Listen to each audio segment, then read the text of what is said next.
नमस्कार। चलिए आज भारत के इतिहास के एक ऐसे पन्ने को खोलते हैं जिसने हमारे आज को एक नई शक्ल दी है। सोचिए जरा, क्या हो अगर भारत की आज़ादी की पहली बड़ी लड़ाई 1857 में हुई ही ना हो। चलिए आज बात करते हैं एक ऐसी कहानी की जो इससे करीब करीब 100 साल पहले शुरू हुई थी। एक ऐसे विद्रोह की जिसके नायक वो लोग थे जिनके बारे में कोई सोच भी नहीं सकता था। ये था फकीर सन्यासी विद्रोह। एक ऐसा संघर्ष जो कोई छोटा मोटा नहीं था, बल्कि 1763 से 1800 तक यानी लगभग 37 सालों तक बंगाल और बिहार की जमीन पर चलता रहा। और इस विद्रोह की सबसे हैरान करने वाली बात पता है क्या थी? इसकी एकता। एक तरफ हिंदू सन्यासी थे और दूसरी तरफ मुस्लिम फकीर। दोनों ने मिलकर एक ही दुश्मन यानी अंग्रेजों के खिलाफ आवाज उठाई और यहीं से आने वाले आज़ादी के आंदोलनों की नींव रखी गई।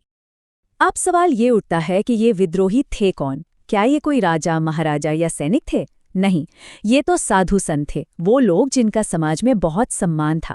तो फिर ऐसा क्या हुआ कि इन लोगों को अपने हाथ में हथियार उठाने पड़ गए? देखिए, चाहे हिंदू सन्यासी हों या मुस्लिम फकीर, दोनों की जिंदगी का आधार एक ही था: आज़ादी से घूमना, तीर्थ यात्रा करना और लोगों से मिली भिक्षा पर गुजारा करना।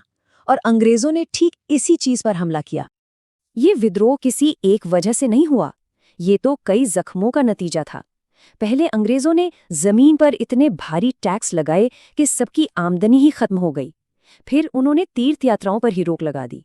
और जब 1770 में बंगाल में भयानक अकाल पड़ा, तब भी अंग्रेजों ने जुल्म कम नहीं किए।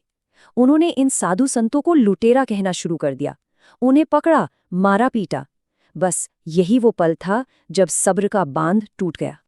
जरा सोचिए, 1770 का वो भयानक अकाल।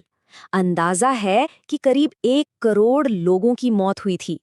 पूरा बंगाल तबाह हो रहा था और ईस्ट इंडिया कंपनी तब भी लोगों से टैक्स वसूल रही थी।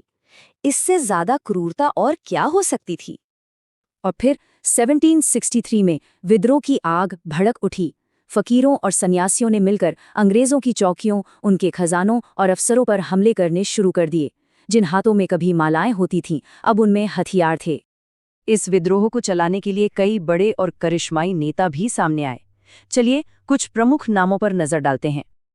और इन्हीं नेताओं में एक नाम ऐसा भी था जिसने अंग्रेजों की नाक में दम कर दिया था: देवी चौधुरानी।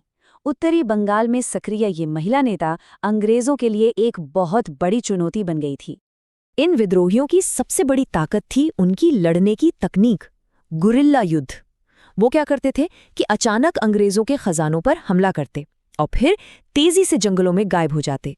उन्हें अपने इलाके का, जंगलों का, नदियों का चप्पा चप्पा पता था और इसी का फायदा उठाकर वो एक बहुत बड़ी और ताकतवर सेना को टक्कर दे रहे थे।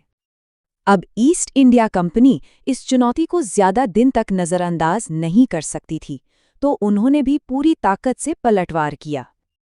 अंग्रेजों ने इस विद्रोह को कुचलने के लिए हर तरीका अपनाया। बड़ी बड़ी सैनिक टुकड़ियां भेजी गईं, नए नए कानून बनाए गए, इन फकीरों और सन्यासियों को डकैत घोषित कर दिया गया और फिर उनकी बेरहमी से हत्याएं की गईं। धीरे धीरे 1780 और 90 के दशक तक अंग्रेजों का पलड़ा भारी होने लगा। कई बड़े नेता या तो मारे गए या पकड़ लिए गए और सन 1800 आते आते ये बड़ा और संगठित विद्रोह काफी हद तक खत्म हो गया। लेकिन इसकी चिंगारी अभी बुझी नहीं थी। लेकिन जैसा कि अक्सर होता है, कहानी यहीं खत्म नहीं हुई। इस विद्रोह की विरासत ने भारतीय इतिहास में एक ऐसी छाप छोड़ी जिसकी गूंज हम आज भी सुन सकते हैं। मशहूर लेखक बंकिम चंद्र चट्टोपाध्याय ने इसी फकीर सन्यासी विद्रोह से प्रेरणा लेकर एक उपन्यास लिखा, आनंद मठ। और इसी उपन्यास में एक ऐसी कविता थी जो आगे चलकर पूरे देश के लिए आज़ादी का नारा बन गई।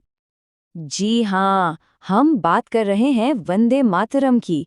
हमारा राष्ट्रगीत जो हमें मिला वो इसी भुला दिए गए विद्रोह की देन है। ये उन गुमनाम हीरो की याद दिलाता है जिन्होंने आज़ादी के लिए अपनी जान दे दी। तो ये विद्रोह सिर्फ एक लड़ाई नहीं थी, इसने 1857 के विद्रोह के लिए एक जमीन तैयार की। इसने हिंदू मुस्लिम एकता की एक जबरदस्त मिसाल पेश की और सबसे बढ़कर इसने लोगों को अंग्रेजों के आर्थिक शोषण के खिलाफ जगाया। ये पूरी कहानी हमें दिखाती है कि कैसे 250 साल से भी पुरानी एक घटना आज भी हमारे लिए कितनी मायने रखती है, और ये हमें सोचने पर मजबूर करती है कि इतिहास में ऐसी और कितनी कहानियां दबी हुई हैं जो बस खोजे जाने का इंतजार कर रही हैं।